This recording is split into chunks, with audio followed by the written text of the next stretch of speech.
बिस्मिल्लाहिर्रहमानिर्रहीम। हमारा next topic जो कि नेक्स्ट चैप्टर भी है ग्रोथ के हवाले से। अब इसमें जो टॉपिक्स इसमें दिए हुए हैं definition, role of oxygen, cytokinin, gibberellin, abscisic acid and ethylene in controlling growth, ये बुक ने जो हेडिंग दिया हुआ। और अभी हम अंदरीब से कहेंगे कि अंदरीब हमें बताया कि क्या उसने नेक्स्ट चैप्टर को चेक किया अभी तक क्वेश्चन पेपर के वास्ते, किसी और स्टूडेंट ने काम किया, क्योंकि काम करने वाले बच्चे कम होते हैं और खाली बातें करने वाले बच्चे ज़्यादा होते हैं। जी, कोई स्टूडेंट? जी बताइए। जी सर किया। हाँ जी बताएं, जी बताएं। सर एक शॉर्ट आया कि write role of abscisic acid and ethylene. ठीक है, ठीक है। और सर लॉन्ग आया हुआ है कि write role of oxygen in gravitropism of plants. ठीक हो गया, दो हो गए, एक शॉर्ट एक लॉन्ग। और दूसरा सर लॉन्ग आया हुआ कि what are cytokines and their role in plant growth. ठीक हो गए, 3% हो गए। जो आगे सर एक और लॉन्ग आया कि with the help of flow sheet diagram write biosynthesis of cytokinin in plant. बाकी सारा कुछ ठीक है। ये जो आखिरी वाला है ये थोड़ा सा खतरनाक क्वेश्चन है, और वो इसलिए कि जहाँ भी केमिस्ट्री इन्वॉल्व हो जाए वो चीज़ खतरनाक हो जाती है। अब आप लोग तो खुद खतरनाक हैं, यानी केमिस्ट बन रहे हैं, तो जब सांप को सांप लड़ेगा तो उसका रिजल्ट क्या निकलेगा, ये आप बताएं।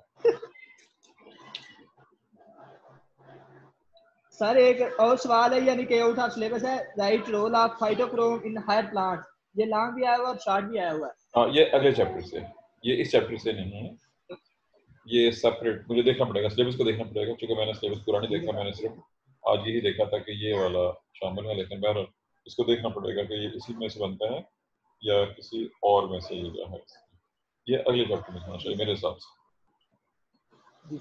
चलें जी, ताहर ने आज बड़ी तेज़ी दिखाई है जी, और ताहर ज़्यादा तेज़ साबित हुआ अंदर से, और उसने जल्दी से सारे के सारे क्वेश्चन तैयार करके रखे हुए थे और बता दिए। और ये याद रखिए, एक बहुत इम्पोर्टेंट पॉइंट है, दुनिया में जो वैसे तो बहुत सी हैं चीज़ें, लेकिन जो लोग ज़्यादा तेज़ तरार होते हैं वो ज़्यादा नुमायाँ होते हैं, ज़्यादा प्रोमिनेंट होते हैं, ज़्यादा इफेक्टिव हैं। वो अगर साथ कुछ स्पोर्ट्स में शामिल हो जाएं तो वो लोग ज़्यादा कामयाब होते हैं। और जो लोग चुप करके बैठे रहते हैं, खामोशी से सब कुछ सुनते रहते हैं, उन पर जुल्म हो रहा है तभी चुप बैठते हैं, जैसे हमारी आवाम करती है, तो वो लोग फिर अब खुद समझते हैं कि आवाम के साथ क्या कुछ हो रहा है और क्या कुछ हो चुका हुआ है और क्या कुछ होगा। ये सब कुछ चलता ही रहता है जी। अब चैप्टर के हिसाब से जो क्वेश्चंस हैं, चलें चंद मशहूर क्वेश्चन बाहर ने नोट कर लिए और आप सब लोगों ने सुन लिए हैं। अंदरीब, आपने कुछ नोट किया हो, आप कुछ कहना चाहते हो? सर मैंने अभी डिटेल अच्छे तरीके से चेक नहीं किया था, इसीलिए मैंने आप अभी तक बात नहीं की। चलें, ठीक हो गया, इसको दोबारा देख वरना लीजिएगा। सीआर से पहले बोल दी। जी बिल्कुल ठीक है, आप इसको चेक कर लीजिएगा जी डिटेल के साथ।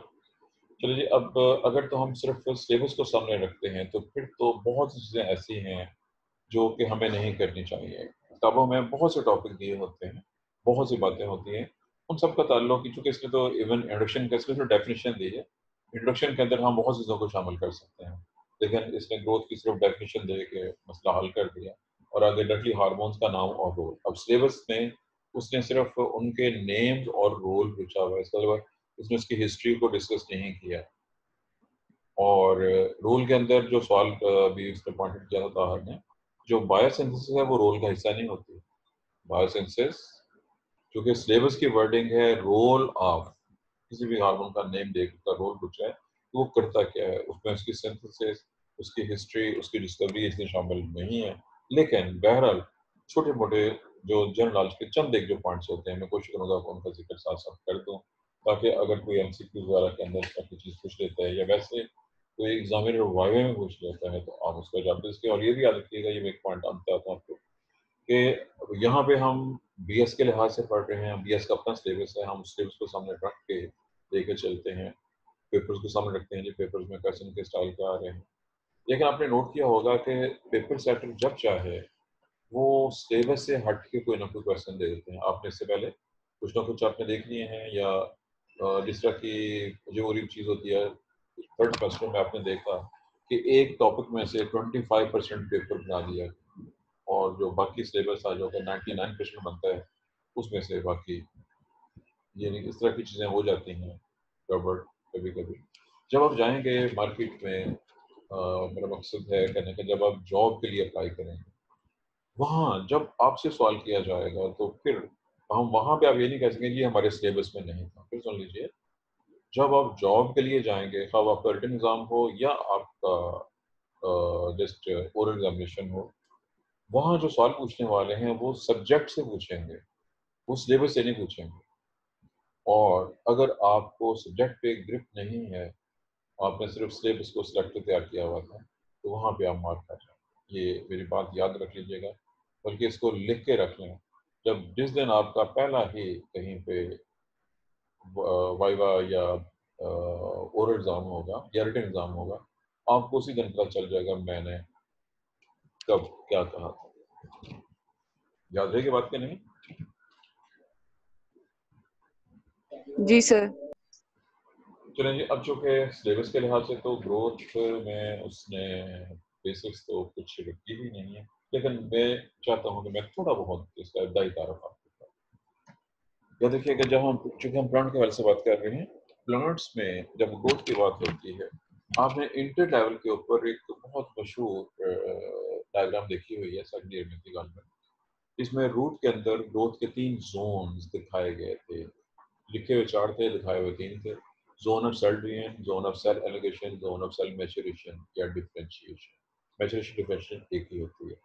जो चीज़ें याद रखी, जैसे रूट में वो बहुत प्रोमिनेंट है, स्टेम के अंदर भी ऐसा ही होता है, वहाँ भी ये जोन्स मौजूद होते हैं। ये भी याद रखिएगा कि जो ग्रोथ है प्लांट्स में, हाई प्लांट की बात कर रहे हैं, वो हमेशा एपिकल मेरिस्टेम, जो 99% केसेस में ग्रोथ हमेशा एपिकल मेरिस्टेम के जरिए होती है। चंद पौधे ऐसे हैं जिनमें इंटरगैलरी मेरिस्टेम होता है, या जो सेकेंडरी ग्रोथ होती है वो लेटरल मेरिस्टेम की वजह से होती है। लेकिन जब हम ग्रोथ कह रहे होते हैं तो उसका हम मतलब आमतौर पर प्राइमरी ग्रोथ लेते हैं, और वो ज़्यादातर केसेस एपिकल मेरिस्टेम से ही। मैंने एक चीज़ का तारुफ करा दिया। ग्रोथ में ये भी याद रखिएगा, ग्रोथ में 2 चीज़ें इन्वॉल्व होती हैं, increase in number of cell by cell division, increase in size of cell. Cell division definitely पौधों में होती है तो माइटोसिस के लिए होगी, 1 से 2 सेल, 2 से 4 सेल। अब अगर एक बड़ा सेल तकसीम होकर 2 बन रहे हैं और वो छोटे ही रहे हैं, दिस इज नॉट ग्रोथ। ये पहला स्टेप हो गया, ग्रोथ का पहला स्टेप है सेल डिवीजन। दूसरा स्टेप है कि वो सेल जो डिवाइड होकर बना है छोटा है, वो छोटे से दोबारा बड़ा हो जाता है। तो पहले स्टेप में पॉलीजॉब करेगा, थोड़ा सा बड़ा होगा, और फिर वो फूड मटेरियल जो कि पौधों में तो फूड की फराहमी होती है, बहुत सी फूड तैयार हो रही होती है, सिंथेटिक मटेरियल्स जो आएंगे, बनेंगे, नई सेल वॉल के कुछ ओमर्स बनेंगे और सेल पहले से बड़ा हो जाएगा। Increase in volume of cell, increase in number of cell, increase in पहला पॉइंट, और increase in size of cell. Size of cell को वॉल्यूम ऑफ सेल भी कह सकते हैं। ये 2 स्टेप्स हैं ग्रोथ के। और याद रखिएगा, ग्रोथ इरिवर्सिबल होती है। जब एक दरख्त लंबा हो जाए और फिर आप चाहें कि अब ये छोटा हो जाए तो ये मुमकिन नहीं है। इंसानों में, एनिमल्स में भी ऐसे ही है। लेकिन याद रखिए कि कुछ चीज़ें मसलन आपने नोट किया होगा, इंसान जैसे जैसे बूढ़ा होता जाता है, ज़्यादा बूढ़ा, तो उसकी हाइट में थोड़ी सी कमी हो जाती है। वो ये नहीं है कि उसकी ग्रोथ कम हो गई है, उसमें कुछ अदर फैक्टर्स हैं। मिसाल के तौर पे उसकी बैक बोन में जो डिस्क के अंदर इंटरवर्टिबल डिस्क होती है, वो ज़रा घिस जाती है, उसकी वजह से वो बाहर लगता है कि हाइट कम हो गई है, और वो अदर रीज़न है ग्रोथ में कोई कम रहा होता है, जो उसकी बोन्स हैं उसकी जगह पे भी लंबाई के लिहाज से मौजूद है। एनीहाउ, मैंने ग्रोथ के हवाले से इसकी तारुफ के पॉइंट ऑफ व्यू से 2-3 चीज़ों का जिक्र कर दिया है कि इसमें कौन कौन सी चीज़ें इन्वॉल्व होती हैं, और प्लांट में खासतौर पर रूट के हवाले से ये जो मेडिसिन्स हैं उनका नाम मैंने आपके सामने दे दिया, कौन कौन से मेडिसिन्स इन्वॉल्व होते हैं, जिनका ताल्लुक रूट के साथ होता है। जो याद रखिएगा, जो डिफ्रेंशिएशन या मैच्योरेशन है वो भी ग्रोथ का ही हिस्सा है, लेकिन उससे सेल की लंबाई का फर्क पड़ता है। लेकिन उसके अंदर जो मैच्योरेशन हो रही है, वो चीज़ें डेवलप हो रही है, वो सब की सब चीज़ें इसके साथ रिलेटेड होती हैं। प्राइमरी ग्रोथ, सेकेंडरी ग्रोथ के नाम से आप वाक़िफ़ हैं पहले से। लंबाई में इजाफा प्राइमरी ग्रोथ है, और मोटाई में इजाफा, मैंने उर्दू का लफ्ज़ मोटाई बोला है। क्या आप इसका इंग्लिश में तर्जुमा कर सकते हैं? एक दरख्त, एक पौधा ग्रो होना शुरू और लंबा हो रहा है, ये प्राइमरी ग्रोथ है। जब वो काफ़ी लंबा हो जाएगा, इसका वो मोटा भी होना शुरू हो जाता है। मैंने फिर उर्दू का भी बोला है मोटा। इस मोटाई के लिए आप कौन सा इस्तेमाल करेंगे? मोटे का तर्जमा क्या सर था? थिकनेस। जी ताहर ने जवाब दिया है थिकनेस। और कोई जवाब दे? कोई और स्टूडेंट कोई और जवाब? जी इरम दोबारा बोलें, आवाज नहीं आ रही। मतलब मोटाई वेट। नहीं बेटा, आपके इसमें हमेशा मसला होता है नेट में, बिल्कुल क्लियर नहीं हुआ आपने क्या। सर जी इरम कहना चाह रही है कि वेट इंक्रीज हो गई इसकी। जी जी हिना ने इरम का जवाब रिपीट किया जी, विड्थ इंक्रीज होगी। और आपका अपना क्या ख्याल है जी हिना? सर मेरा भी यही होगा कि उसकी वेट इंक्रीज होगी, थिकनेस उसकी ज्यादा हो जाएगी। चलिए जी 3 बंदों का जवाब आ गया जी। और कोई जवाब जी?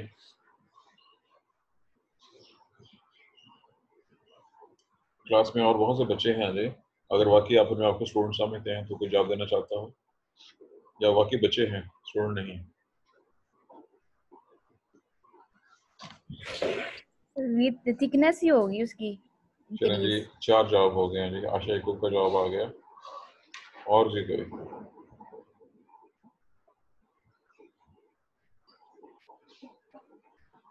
जी फ्रीहा? सर यही थिकनेस ही होगी। नहीं, जो जवाब एक बार आ चुका वो रिपीट करने की जरूरत नहीं होती। और कुछ? जी क्योंकि अब 2 जवाब हैं और 4 बंदों ने सेम जवाब दिया हुआ है, यानी कि वो 2-2 लोगों ने कर दिया है। और कोई इसके अलावा कोई जवाब चाहिए मुझे? अगर ये ठीक होता तो फिर मैं ये ना कहता जी और कोई। तो जवाब गलत है तो मैं पूछ रहा हूँ कि कुछ और।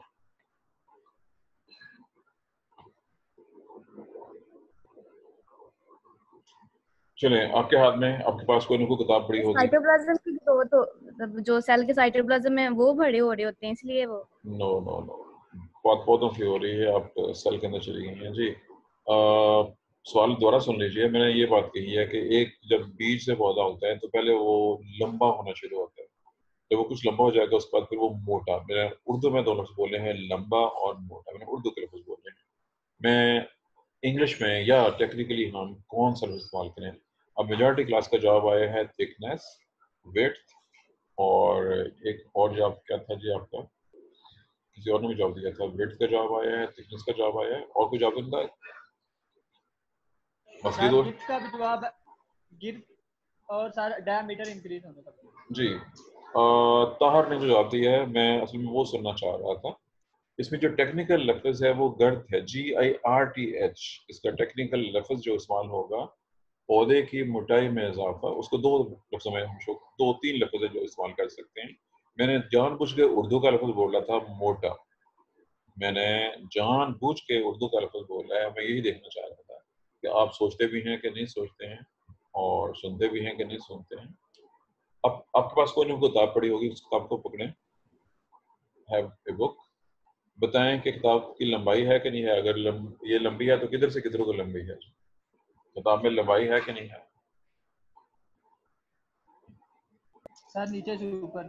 चलें, दूसरा सवाल है कि ये किताब चौड़ी भी है कि नहीं? जी सर चौड़ी है, लेफ्ट से राइट। बिल्कुल ठीक है। और ये मोटी भी है कि नहीं? मोटी सर तकरीबन सर चलिए किताब को टेबल पे 24। रखते हैं, किताब को टेबल पे रखें। ऊपर से नीचे जो कोई एक किनारा है वो उसकी लंबाई है, दाएं से बाएं जो किनारा है वो चौड़ाई है। तो इनमें ऊपर से नीचे का कहा था। फर्ज कीजिए आप बैठे हुए हैं शुमाल की तरफ मुंह करके, तो शुमाल से जनूब तक किताब लंबी हो गई, ईस्ट से वेस्ट तक। और जो जहां पे आपने रखी है ऊपर से नीचे देखें तो उसकी मोटाई भी होगी। फर्ज कीजिए किताब 1 इंच मोटी है, 1.5 इंच मोटी है। फर्ज कीजिए वो 6 इंच चौड़ी है, फर्ज कीजिए वो 10 इंच लंबी है। ये अब किताब रेक्टेंगल शेप में है, चुनांचे इसमें लंबाई चौड़ाई और मोटाई ये लफ्ज है। लंबाई के लिए लेंथ, चौड़ाई के लिए विड्थ, मोटाई के लिए यहाँ पे थिकनेस का लफ्ज इस्तेमाल किया जा सकता है, या डेप्थ का लफ्ज इस्तेमाल कर सकते हैं, या हाइट का लफ्ज। दोबारा सुन लीजिए।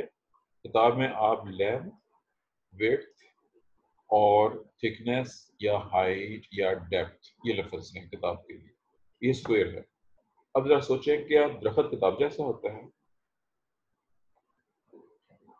दरख्त किताब जैसा नहीं होता, वो लंबा और गोल होता है। जो चीज़ लंबी और गोल हो उसमें लंबाई तो मौजूद है, लेंथ होगी, लंबाई ऊपर से नीचे, लेकिन उसकी ना तो चौड़ाई होती है और ना ही जो मैंने लफ्ज़ इस्तेमाल किया था हाइट या थिकनेस या विड्थ या डेप्थ वाला लफ्ज़, वहाँ पे गर्थ का लफ्ज़ इस्तेमाल होता है, GIRTH, गर्थ। इसी को सर्कमफ्रेंस, आप इस नाम से वाकिफ हैं, आपने मैथ पढ़ा हुआ है, और इसी की मेजरमेंट के लिए आप रेडियस या डायमीटर का इस्तेमाल कर सकते हैं। जिसका ताल्लुक रेडियस के साथ हो, उसके डायमीटर के साथ हो, उसके मुहित या सर्कमफ्रेंस के साथ हो, जब उसमें इजाफा हो रहा हो तो ये सेकेंडरी ग्रोथ कहलाता है। इट इज, मैंने प्राइमरी और सेकेंडरी ग्रोथ को टेक्निकल लफ्ज़ों में एक्सप्लेन कर दिया है। ग्रोथ की मज़ीद दो टाइप्स भी हैं। एक, फर्ज कीजिए आपके घर में या कहीं पे आपने एक अमरूद का पौधा देखा, चेक करें अमरूद के पत्ते तकरीबन सारे एक जैसे होते हैं, मैंने तकरीबन को इस्तेमाल किया, उन सब की खास लेंथ होगी। फर्ज कीजिए उनकी लंबाई सपोज कर रहे हैं 3 इंच, अब कुछ 3 इंच से कोई 2 सूत्र कम हो गए, 2 सूत्र ज़्यादा हो जाएगा, एवरेज भी 3 इंच होगी। फर्ज कीजिए मैंगो के आप दरख्त को देख रहे हैं, उसके जो पत्ते हैं, सपोज कर लीजिए मैंगो के पत्तों की लंबाई 4 इंच है, तो 4 इंच से थोड़े से कम या थोड़े से ज़्यादा, लेकिन एवरेज लंबाई 4 इंच है। ऐसे ही आप मैंगो के साइज़ को देखें, वो डिपेंड करता है मैंगो कौन से वाला है। अगर फर्ज कीजिए दुशहरी है तो वो तकरीबन कोई 2.5 इंच करीब लंबा और कोई 1-1.5 इंच करीब उसकी मोटाई है। अगर ढोल है तो वो बड़ी मुश्किल से 2 इंच लंबा और कोई 1.5 इंच मोटा हो। अगर फर्ज कीजिए कि वो फजरी है तो वो 4 इंच लंबा और 3 इंच मोटा हो। तो ये वेरी करता है स्पीशीज या वैरायटी को।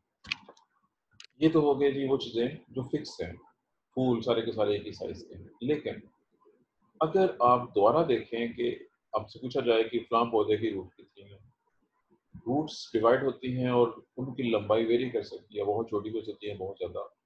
ऐसे ही स्टेम बहुत लंबा हो सकता है, उसकी ब्रांचेस बहुत सी है और ब्रांचेस वेरी करेगी, कुछ छोटी है ग्रोथ। अब जो टेक्निकल लफ्ज़ मैं लफ्ज़ बोल रहा हूँ, एक लफ्ज़ है डिटर्मिनेट ग्रोथ और एक है इनडिटर्मिनेट।